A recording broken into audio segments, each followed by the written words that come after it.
Just give me your name and spell your last name and your title.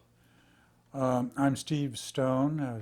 Stone is spelled S-T-O-N-E, and I am a retired presiding justice of the Court of Appeal. And Justice Beach, if you could give me your name, spell your last name, and your title when you were on the bench. All right. I'm Edwin F. Beach, B-E-A-C-H.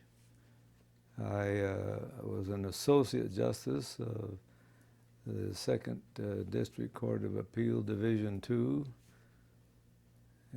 and the presiding justice of that division was Lester Roth. Great. Justice Stone, you can get started whenever you're ready. All right. Again, for the record, I'm Justice Stephen Stone, and this is a part of the Appellate Court Legacy Project, which is an oral history of the Court of Appeal, interviews being conducted by appellate justices, former appellate justices, mostly of retired appellate justices, with some exceptions. I welcome you here, Ed.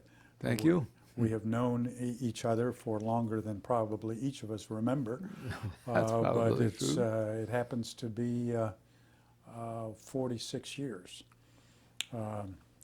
Just for the record, I think it's appropriate before the interview gets moving very far to indicate that Justice Beach and I have a long history. I graduated from law school in 1961, and Ed hired me at that time. Ed was a solo practitioner, and I went to work for Ed, and we formed a partnership a couple of 3 years later. When Ed went on the bench in 1969, he then went to the judiciary, and I remained in the practice of law till 1976. And I say this only to indicate to whoever is going to see these and hear this tape that you and I have known each other for a long time. Both as lawyers and friends. Both as lawyers and friends, as judges. Judges and friends. And I will say this, it's probably that to the extent I've ever had any success, it is largely due to Ed Beach, who taught me how to be a lawyer. He taught me the value of integrity as a lawyer, and that there is no other way to engage in the practice of law or to be a part of the judiciary than completely honest and with full integrity, and that alone is almost enough to guarantee you success. And I've learned that from you, Ed. Thank you. And You're I very appreciate generous. that. You're kind. And you taught me that, to tell the truth, and I'm telling the truth. You always have. Because I'm not smart enough to lie. So, Ed, I know that you have, when was it that you went on the Court of Appeal? September 17, 1973. And since 1973, and you served there how long? 13 years. I'd like to ask you a few questions and discuss with you a little bit of your background, which we all know how we were raised and the circumstances informs us often as to who we become and what kind of judges we are in terms of an unspoken judicial philosophy. Certainly. Whether we think we have one or not, we have one. Certainly. And often it is, you can describe it as who we are, is what we are and what we do. So tell me a little bit about your life as a young person, where you were born, in your history in that sense. Okay, as you know, I was born in Lima, Peru, May 19, 1924, and I came to the United States with my mother and sister in 1930. We lived as a family with my father and mother and sister until 1930. In Lima? In Lima, Peru. And what were your parents doing in Lima, Peru? Well, that's an interesting thing. Actually, it was my grandparents who had migrated there from Spain and France, and on my father's side, during the I guess, great migration when a lot of people were going to South America for industrial purposes or going mining, etc. Was that in the late 19th century? Yes, Or early in the 20th?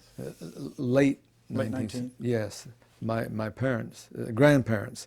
My grandparents on my mother's side came from. Her mother was born and raised in London, England, and Really? her father was an American sea captain. My mother's father. And how her parents met, I don't know, but they stayed down there for a while. And my mother was born in Peru, and so was my father. And in any event, we So came. there were Peruvians of European descent? Yes, my mother would have been European and American descent. Her father was actually American. And let's see, we came up here in 1930, and I've been here ever since, so to speak. What were the circumstances when you arrived in this country in terms of your living arrangements, your schooling? Where and under what circumstances? Well, I don't know for sure too much about it because I was only about 6 years old. But I do remember coming up on the ship. It was a Japanese vessel, the Charcas Maru, I think. Right. And we had probably, my family was probably sponsored by a very dear friend of my mother's family who happened to be a missionary down in Lima, and he contacted some missionary in California to be sure to welcome us when we came aboard in San Pedro. And we stayed with them as friends. We had no family or anyone else that we knew of here in the United States, so it's pretty brand new, just plunk immigrants. Here we are. But Was your mom an American citizen? she may have been by derivative citizenship from her father, but I'm not too sure. That's an unknown item. But I think she lost her citizenship when she married my father down there. And the reason I say lost is because much of her bringing up was down in Peru and Argentina with a brother who lived in Argentina of hers, and her parents were her father was an American sea captain, I think, and she was educated partly in Peru and partly in the United States, and as a matter of fact, went to Hamlin University in Minnesota. I forget where Hamlin University is, and she got her degree there. Then went back to Peru at the behest of this missionary who wanted her to come teach school down there. She met my father and got married and then had a family. And then, as far as I know, she never did teach school down below. But when we came here, I think it was her intent to go to school, but she was unable to go. I meant to say it was her intent to teach school, but she couldn't because she didn't get a degree here in California in 1930. California didn't allow anyone who did not have a California certificate, I guess, to teach. So she went back to night school here in California. And my sister and I were placed in a children's home during that period of time while she was going back to school at USC School of Education, I guess it was. And so when she finally got her teaching credential, she had to work and go to school at the same time. She did interpreting for I forget the name of this language school, very famous language school.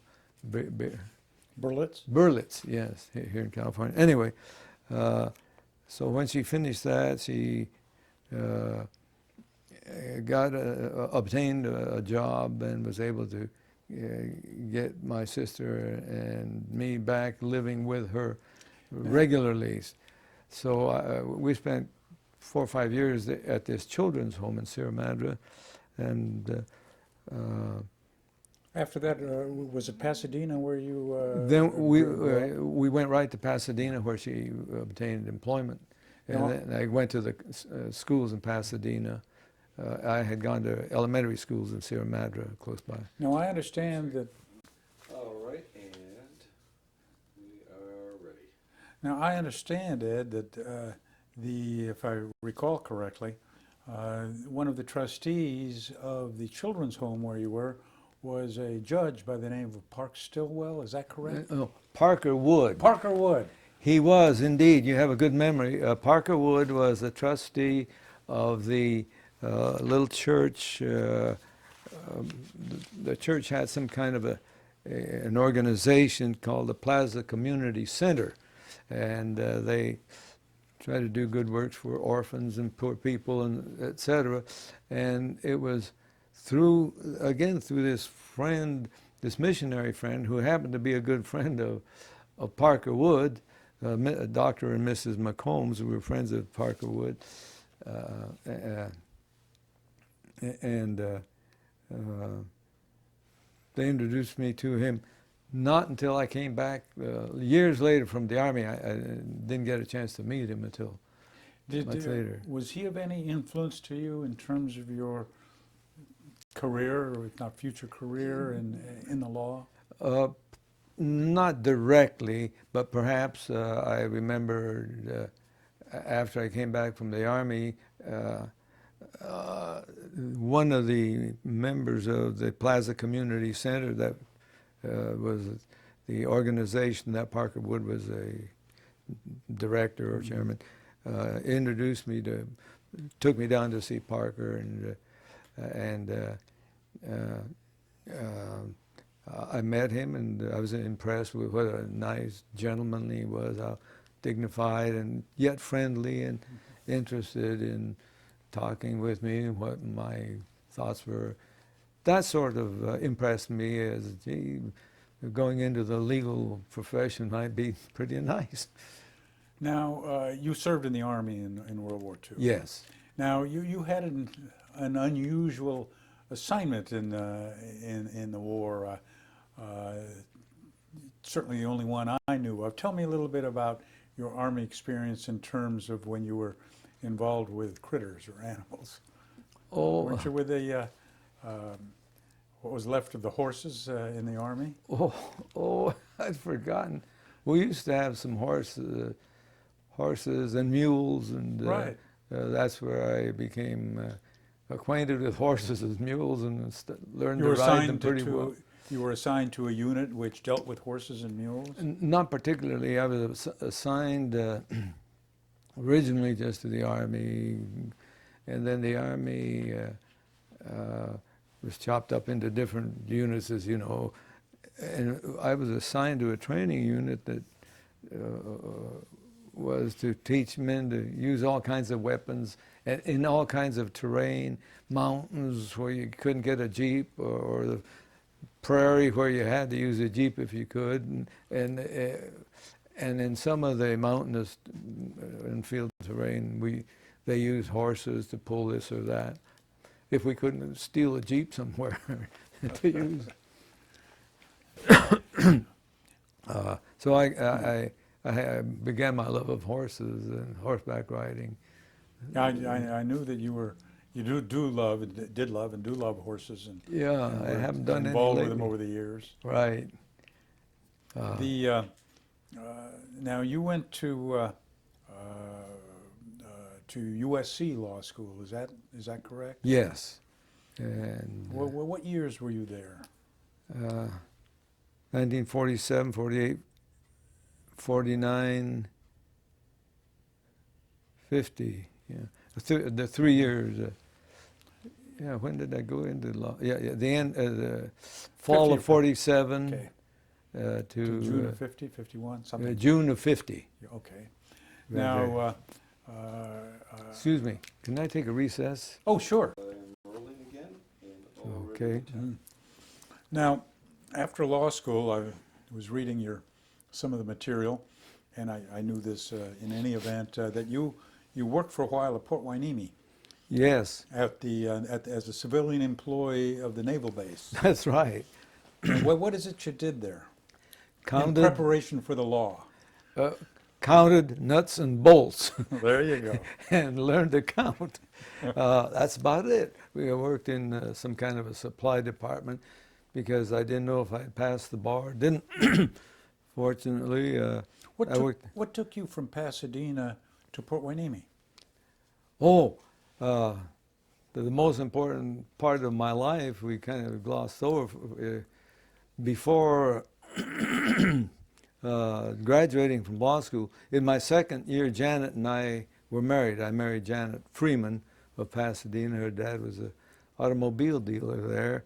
And I met her when I came back, and I took a course in a class in public speaking, and she was there. And first sight. It's all right. Forgive me. It's all right. I know There's tears in my eyes. She died Yeah. after, 51 years of marriage. Anyway, after law school, I came up to Santa Paula, and you were wondering what brought us here. Before I went into the Army, I was a gymnast with the Pasadena Junior College gymnastic team, and we were reasonably good. The rest of them were real good, but we used to come to Santa I Paula. understand you were very good on the rings. Yeah, I did. I did pretty well on the rings. Your fame precedes you. Thank you. I still have a set of rings at the house, as you well know, big set. Anyway, I had been here before the war, and before I went into the Army as a student of Pasadena Junior College. And I visited Santa Paula a couple of times, and the only person I knew in the whole doggone city was the gym coach. So of course I had to naturally move here. Yeah. I didn't know anybody, but I remember seeing Santa Paula as a beautiful little community, tree-lined, and it reminded me of Sierra Madre, where I had gone to elementary school for a few years while my mother was in college at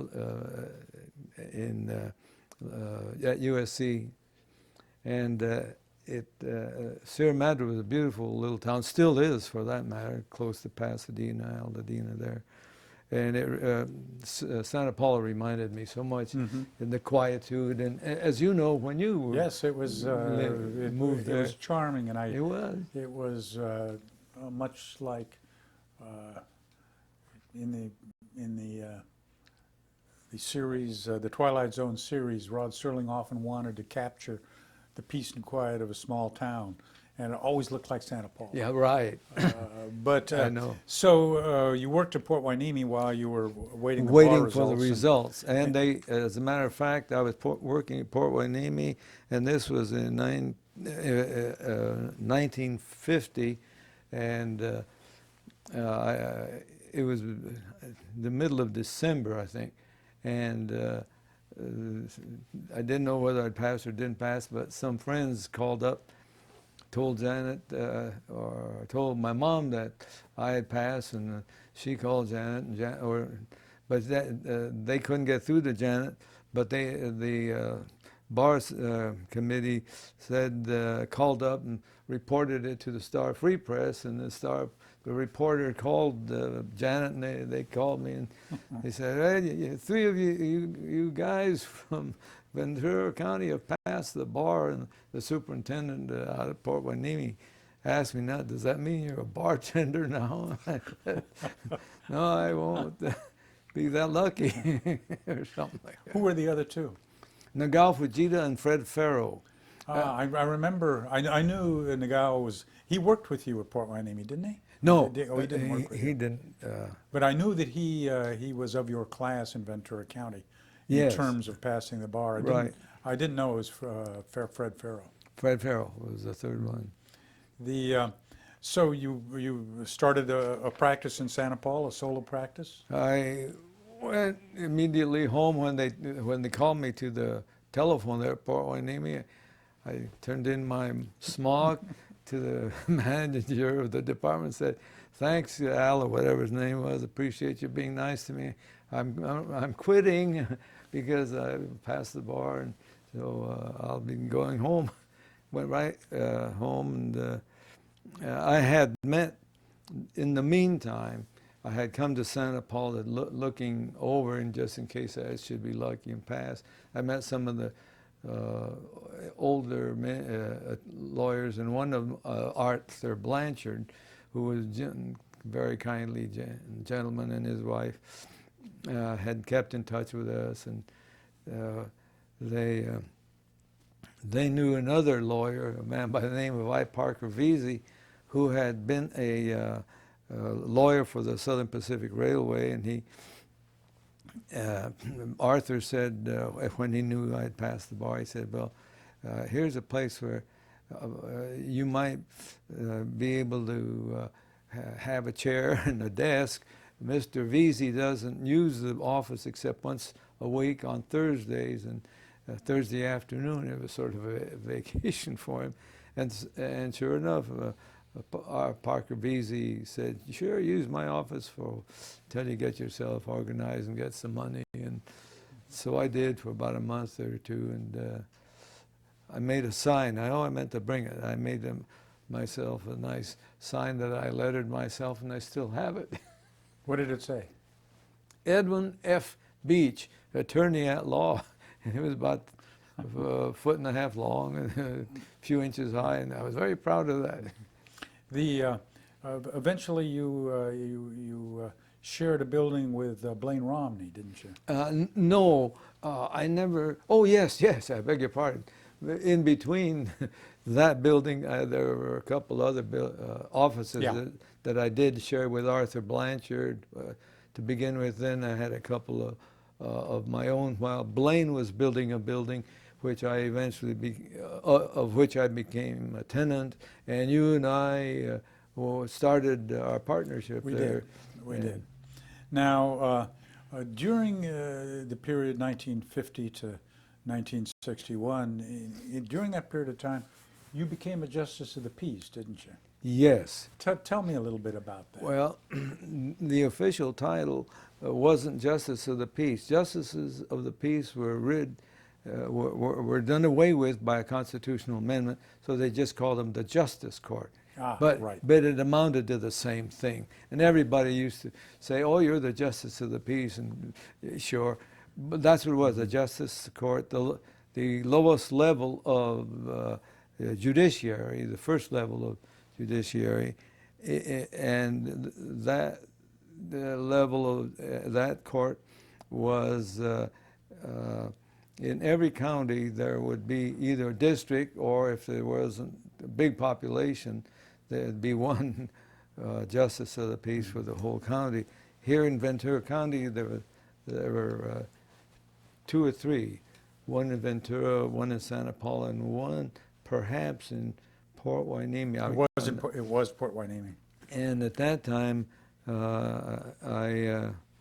How did you become a judge of the Justice Court?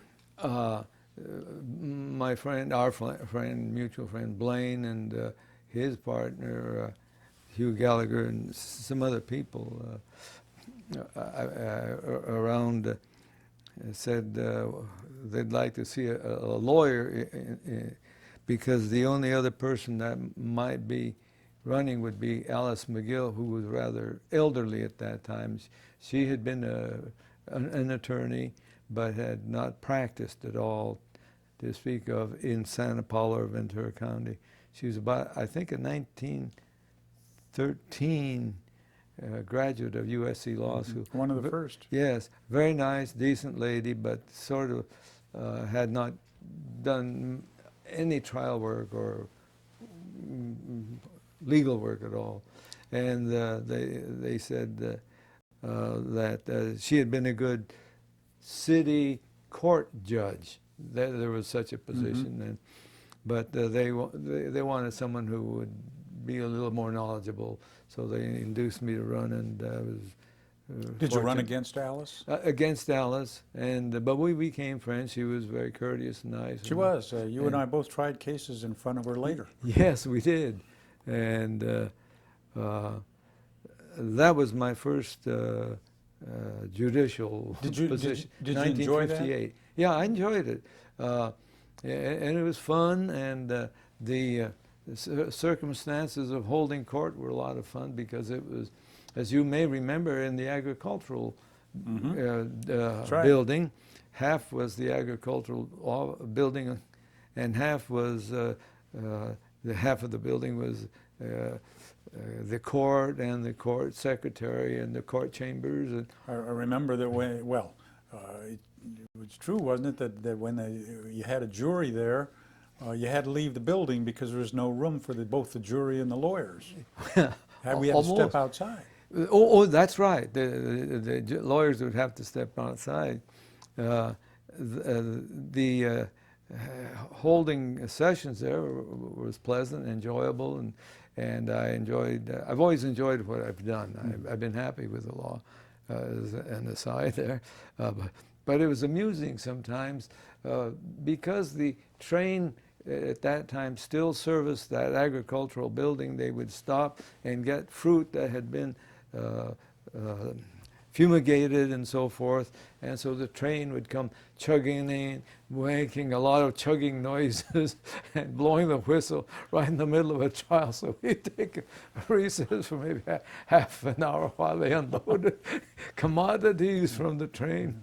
And as you say, it was kind of small, but as part of that same court, we had a courtroom in Fillmore, a branch court in Fillmore, and that didn't.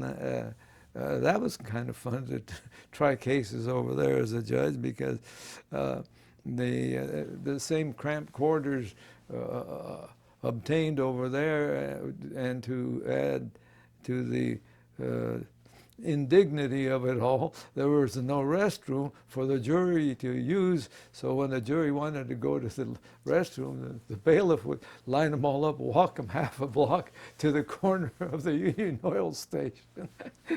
Yeah, well, you helped me try my first jury trial, which was in Fillmore Justice Court, right. a drunk driving case in which Bill Peck prosecuted and I Oh, defended that's right. with you helping us both. I remember that was fun. There must have been something that you really wanted to be a judge as a matter of profession, because the day you offered me a job, you made it clear to me that at some point you were going to become a judge either by way of election or appointment. And that was in 1961. That's true. I may have put it this way. I'd like to be a judge if I can get there. Yeah. Or words to that effect. Yes, I had always thought that it'd be fun to be a judge. Was that after you went into the law that you formed that view, or was that even as a youngster? No, I formed that view during my early years because for various reasons, many of which I probably don't even remember now, but I think one of the things I liked about it was it was a little more organized than running a law office. And Almost anything is. yeah, right. And it was a steady thing, and I felt that you'd become part of the community, belong, various ideas such as that, I guess. You ran for the municipal court in 1968 and you won. Yes. And you took your seat in 1969, I think in January 69, wasn't it? In the Superior Court. No. Yes, you took a seat in the Superior Court Yes. because you had what was considered the shortest career as a municipal court judge in the history of California. Tell us something about that. Yeah. How did that happen? Well, I ran, I was a candidate for the municipal court of Ventura County here, of course, and I was elected to that position. I won a runoff against a real nice guy, Johnny Sullivan. You may recall. I do. And after the election, which was held in November, I was to take the oath sometime at either at the end of the year or whenever, before assuming my duties in '69 there of the municipal court. But before the oath was to be given, Governor Reagan called, his office called and said they were thinking of appointing somebody to the Superior Court, and I thought it'd be somebody else, and I said, "Yeah, who is it?" And they said, "Well, you." And I said, "Oh, well, I'm honored, but I was a little shocked, but it was true." So I said, "Well, I'd be honored," and they took the oath before. Was that a new seat, or was that somebody had retired? Or, Bill I couldn't Reppy remember. retired. Oh, Bill Reppy retired. All right. And he went to the Court of Appeal. And that made 2 vacancies in the Superior Court, Bill's and another one. The other one was filled by Roy Gustafson, who was appointed. And then I was appointed to Bill Reppy's empty seat. And what year did you go to the Court of Appeal? 1973. And what were the circumstances of that? Whose seat were you filling, and who was up for it? That sort of thing. Okay, I filled a seat which had been left, so to speak, by Roy Herndon, who decided not to run or try to remain, or maybe he was nearing the age of retirement. And that was on Division 2. And I was a Superior Court judge at that time, and again, I was sitting in Superior Court here in Ventura County, and my secretary, Lois Moynihan, knocked on the door and said, "Somebody wants to talk to you from the governor's office." I said, "I can't. I'm busy with a jury trial. Can you ask him to wait?" And she said, "You better talk to him. It's the governor." And I said, "Oh." So it wasn't the governor, but it was either Ed Meese. I think it was Ed Meese or another fellow. But I talked to both of them later on, and they said, "We're thinking of appointing someone to the Court of Appeal." And I said, "Yeah, who you have in mind?" I had no idea it was about, that's what they wanted to know. Mm-hmm. And they said, "You." And I said, "Oh, you got to be kidding. I never applied for this position. Not that it isn't a great and a wonderful position, a wonderful job, but you know me, I'm more of a people man. And there's a lot of lawyers and authors have said, I'm not a great scholar. I don't write prose very well." Anyhow, I didn't consider myself a candidate for it, nor did I really want it. I didn't want to move to L.A. I was very happy as a trial court judge. You've been through the same experience, yeah. You know, trial court, Court of Appeal. I've enjoyed, as I say, everything I've done, but the trial court's a little more fun in one respect. You get to see people, especially in a smaller community like Ventura or Ventura County, and you see people and lawyers on both sides, and you watch the interaction of the jury and where the action is. You go to the Court of Appeal, you're there, you're in the ivory tower. You can walk down the hall and throw a bowling ball just about 24 hours a day, and you won't hit anybody. They're all there and working in their cubby holes, sort of. It isn't quite that bad, you know, but you don't have a lot of... What made you decide to take it? Well, they convinced me that I could handle it. I wasn't sure I could. And well, I'll tell you. I called up Bill Clark, or he called me because because I told the governor's office. The first thing I did is I can't remember if I called or I told Janet I'd be home early. Got to tell you something. I said, I got to tell you this, and I said, I don't think I want to do that. And she said, of course you do. No, I don't want to. I had my doubts, and she told me, take it. You can do it. You can do it. I'm not trying to play false modesty, but there's a lot of difference between being a trial judge and an appellate judge, and there's a lot of hard work to both, but it's a lot different. And I had never done a lot of appellate work. I had done some, as you know. I had a murder case or a few other cases that we've taken to the Court of Appeal and the Supreme Court. So I really hadn't been around the appellate practice a lot. And then I didn't want to move to Los Angeles, and I thought, no, and I don't want to be driving down there all the time. But Bill Clark called me and heard that I had some reservations because I told the governor's office, may I have I wasn't playing hard to get, but I wasn't sure. So I said, may I have a day or two to think about this and give you, and they said yes. You should have said, well, you dummy, if you don't take it, we've got plenty of others. Anyhow, they were very gracious. And so I was sort of waiting around to give them an answer, and Bill Clark called me from his offices, and he was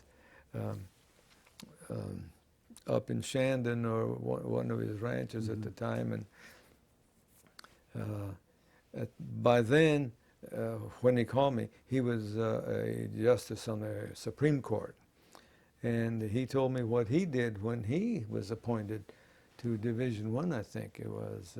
Right, he could work at home and just periodically go to Los Angeles. And he said he rented some quarters in the towers and stayed there, but he worked it out so that he could take most of all of his work home and go for hearings and conferences, and that's about what I did. So I said okay, and so I commuted. I understand there's a story out there that you who are a close friend and a respected friend of Jerry Berenson told them that they should appoint Jerry Berenson. I did. I And wrote that you letters wouldn't to take it unless they would tell you that there's no chance that Jerry would get it from that administration. Did that happen? That's exactly what happened. And as a matter of fact, for years I kept a copy of the letter. I felt so bad and told Jerry, I did not ask for this. I had written a letter just a few months before urging the governor to appoint Jerry. And I took it around to several of my Republican friends and said, let's all get behind Jerry. But there had been some political unhappiness, apparently, of which I knew nothing and didn't want to stir any bad feelings. But I kind of felt sorry for Jerry. I think you went sort of through the same. Exactly the same thing. Yeah. I don't know why. I told the governor, who was Jerry Brown, I said, look, Jerry Berenson deserves it. He's earned it, and he'd be good at it, and he wants it. And I'm not going to take it unless I am assured, and I'm given a reason why that I'll buy. I'll either buy it or won't. Why you're not appointing Jerry Berenson? And he told me that there was, he absolutely wouldn't do it. He was upset with Jerry about something. Yes. And he was not going to do it. And so I said, all right, but let me be the one that tells Jerry. I don't want Jerry Berenson. Yes, right. I said I want to talk to him privately. Yeah, because it's a hard thing. I want to tell him the circumstances because I consider him one of my fine mentors and a man who I respect without reservation. Yeah. So I know what you went Yeah. through. Yeah, I was just following you at it like I always did. Now, when you went to the Court of Appeal, Ed, who were the justices on the division that you were Division Was 2 at assigned the to? time? Uh, the presiding judge was Lester Ross.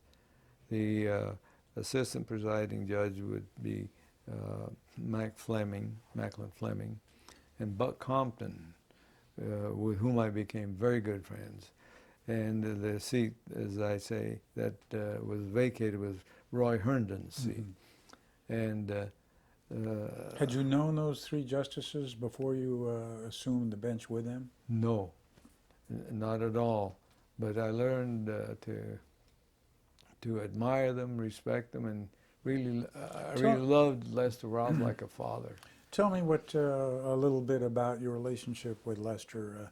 He was a well-known, I know, as a lawyer who had integrity, who would defend the defenseless. I Yes. believe that he was involved in the defense of the Sleepy Lagoon case. I don't at some think point. He wasn't involved in that one in I the don't think 40s? Lester was. Okay, but he had a fine, and was he a big influence on you and your judicial philosophy? Yes, he said many things that I remember. There's more than one way to write an opinion. There's 100 ways, and try to make it short and to the point.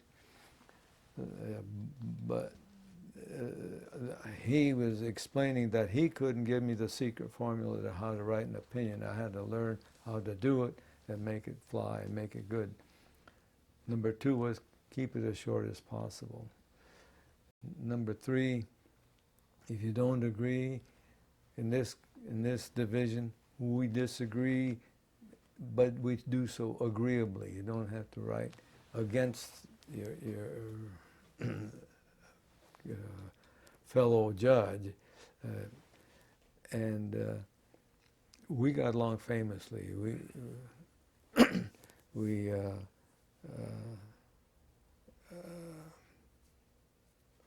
I don't know what our reversal of the Supreme Court ratio was. We never cared, to be honest. I don't think you did either. No. Didn't bother me. Excuse me again. Yeah. We are ready. We have about, just to let you know, just under 20 minutes left of tape on this. Okay, we might be able to. I think that's about what we got. So Ed, tell me now about a little bit, or tell us about Mac Fleming. Okay. What did you think of him, and not in terms of judicial thing? What did he teach you? What did you teach him? I know he was a highly respected scholar and author. One of the most able and scholarly and intelligent men and lawyer and justice that I ever met. Real good guy. He could have been on the Supreme Court, I suppose. I think he was considered from time to time. I think so. Always somebody else had the political jump on him. Yes, and he wasn't a political animal. He was a Yale man. That was his only problem. We used to tell him that. Very able, very bright, and a real gentleman. And we became friends. And he taught me more about getting to the point, getting it done, but always in a courteous way. He was head and shoulders above most everybody that was working down there. Although Lester was just as bright in a different way, in a different capacity, and Buck was one of the most reasonable, practical, good, decent intellects also. But Mac Tell me a little was bit a about that. scholarly guy. Tell me something about your views and your relationship with Buck Compton. Well, Buck and I became very good friends. We looked upon the law pretty much the same. He was a little more. He was not as much of a cop and aggressive as the defense bar might think, He was a very decent, practical guy. I thought a real.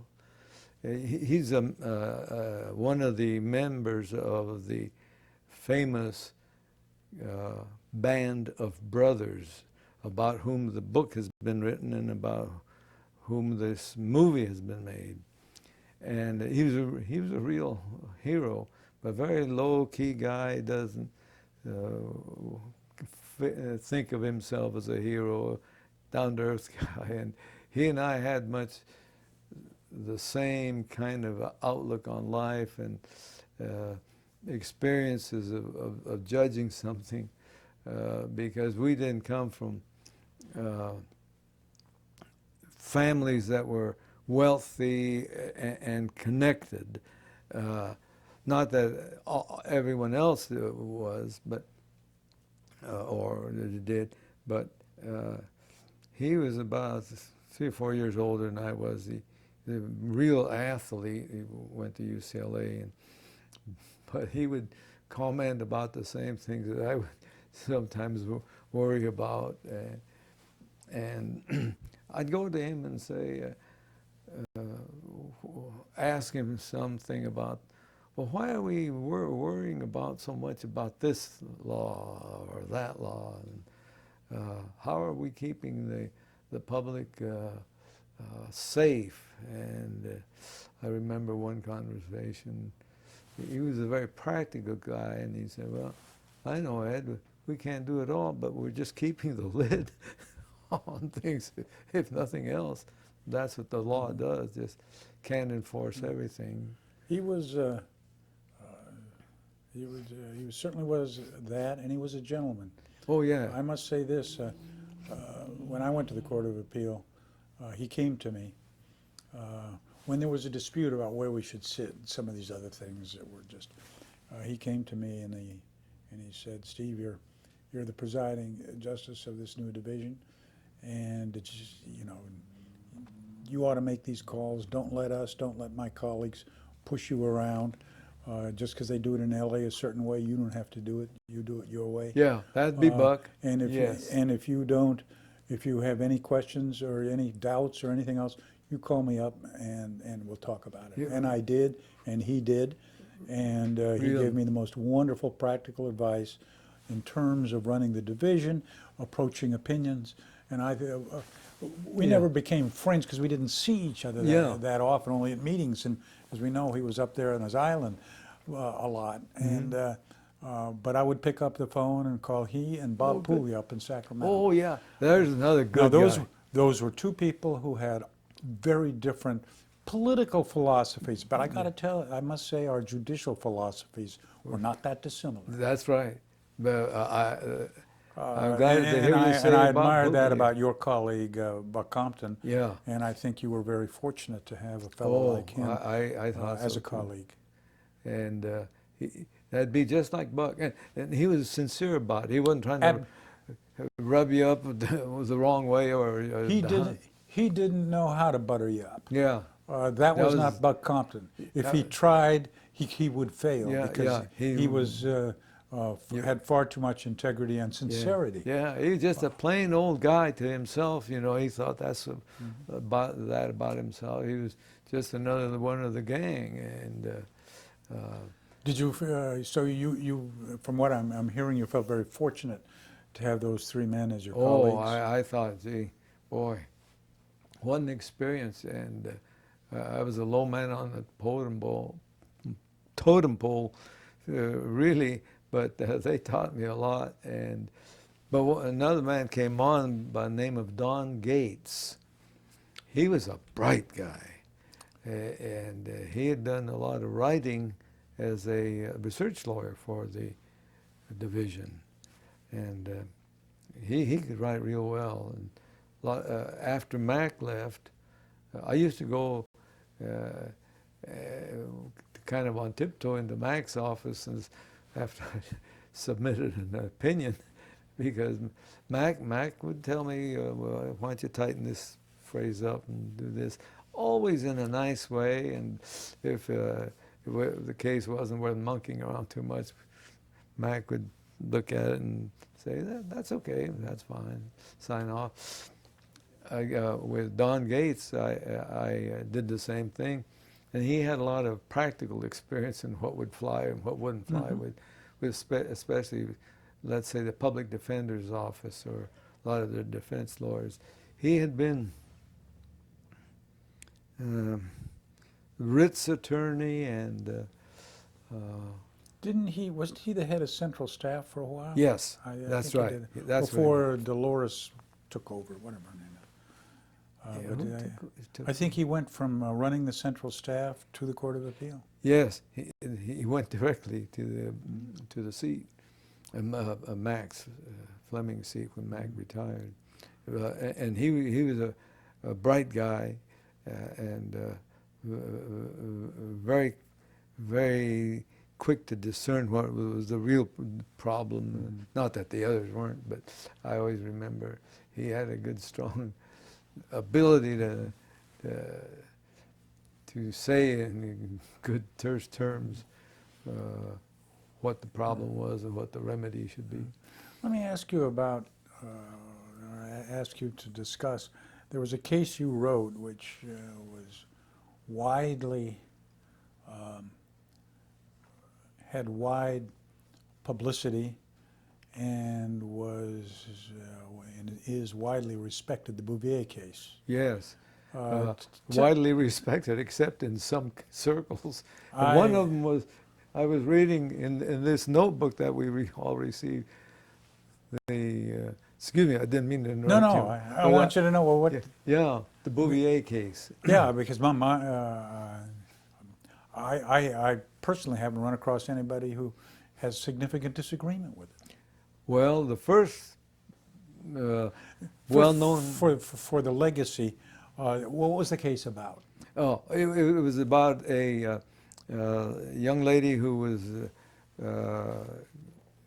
could not walk or move her arms. She was crippled with either MS or ALS, wasn't it? I can't remember, but she Some was neurological disease. Yeah, she was paralyzed in her legs and her arms. She could barely move her fingers, and she was being fed through a tube in her nose into her stomach at the county hospital, because I guess she was a county ward, and finally she said, "I don't want this anymore. Take the tube out." And the doctors refused. They said, "No, you've got to have it there, because if we take it out, you're going to die." And she said, "I don't care. Take it out."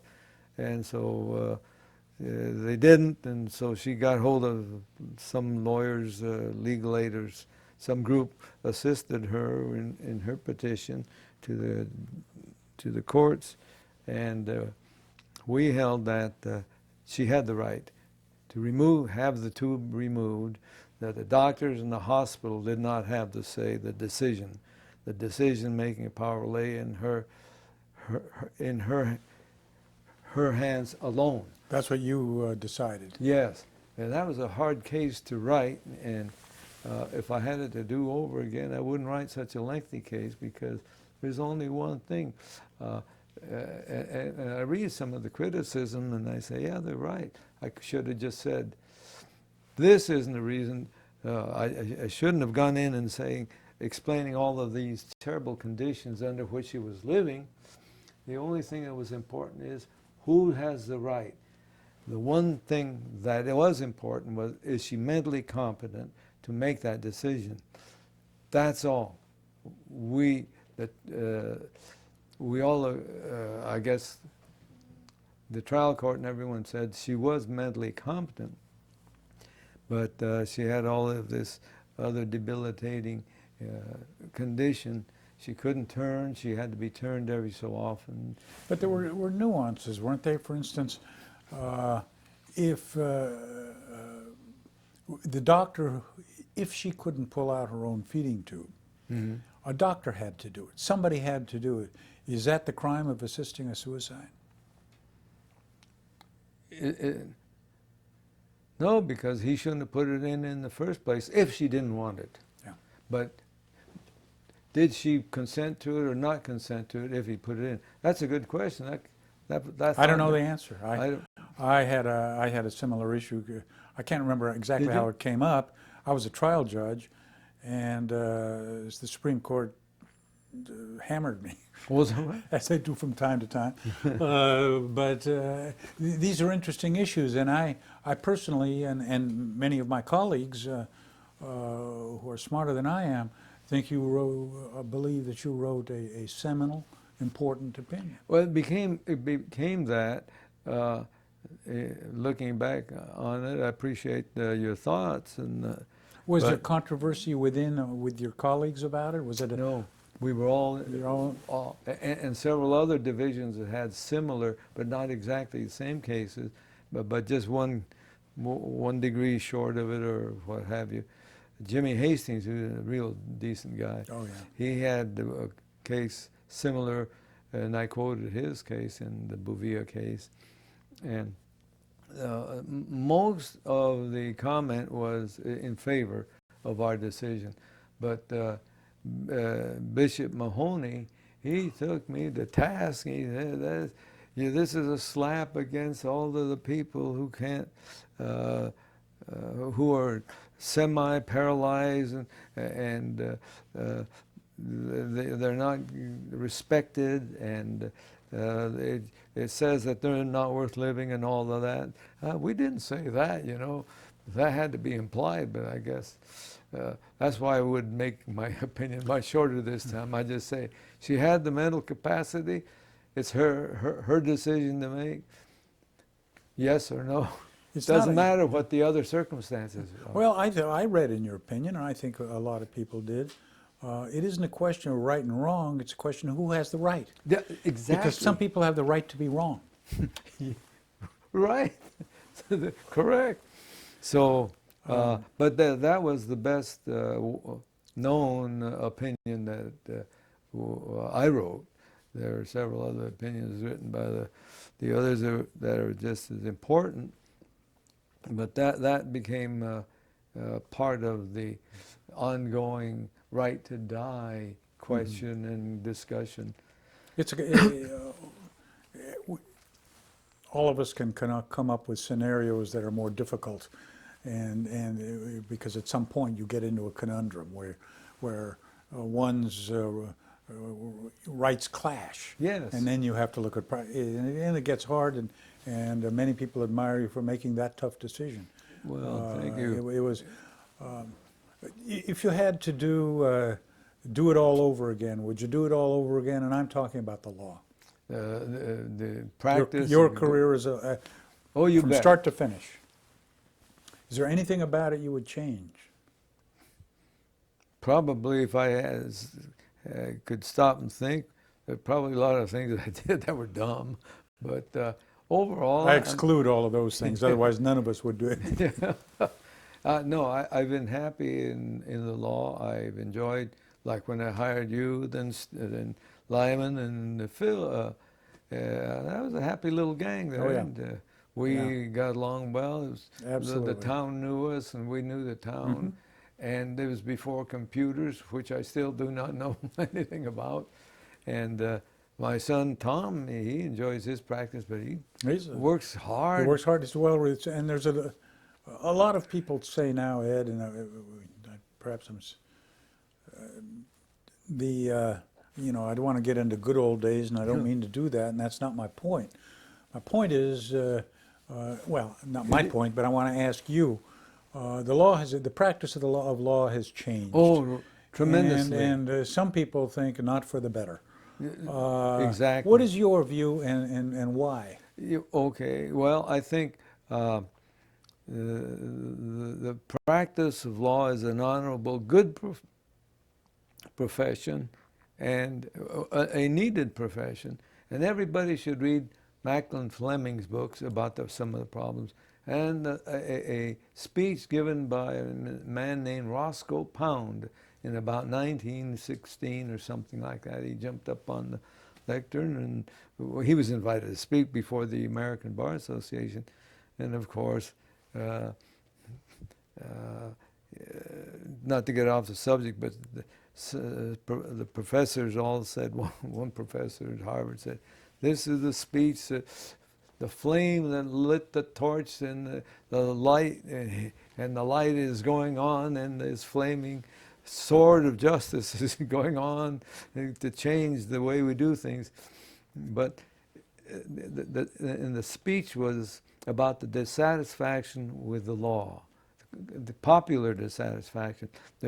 There always was and always will be dissatisfaction of the law, but there are crooked lawyers and greedy lawyers, just as they are greedy refrigerator salesmen or inept teachers who just go there because they don't have anything else to do and they're nearing retirement. Every area has that problem. All professions, I should say, to some degree.